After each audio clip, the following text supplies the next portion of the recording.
పరిస్థితి. నిలబడలేం, తిరగబడలేం. ఎక్కడో మనకి చిన్న డిస్టర్బెన్స్. అబ్బో ఆ కళ్ళు, అబ్బాబాబా అమ్మాయి కదరా బాబు ఇది. తెలుసు గ్లాస్ అయస్కాంతం కంట్రోల్ చేసుకోలేకపోతున్నాం మావా. కంట్రోల్ ఎందుకు, కమిట్ అయిపోవచ్చుగా.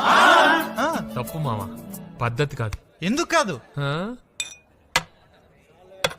అమ్మాయికి ఆల్రెడీ ఇంకోటి ఎంగేజ్మెంట్ అయిపోయింది. ఓ ఇంతేనా? నేనైతే ఆల్రెడీ మ్యారేజ్ అయిపోయిన అమ్మాయినే లవ్ చేస్తున్నాను. తర్వాత ఏమైంది? తర్వాత ఏముంది, వార్ స్టార్ట్ అయింది. ఆఫీస్కి వెళ్తుంటే వాటర్ మీద కొట్టింది. మరి నువ్వేం చేసావు? మనం ఊరుకుంటావా?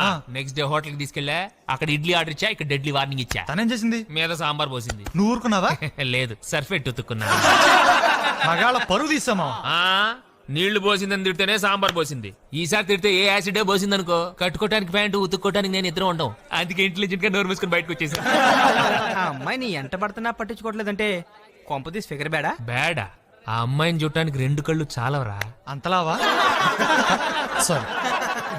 చెలియ పాదాలు హంసలకే పాఠాలు, తాను పలికితే చాలు తేనె జలపాతాలు.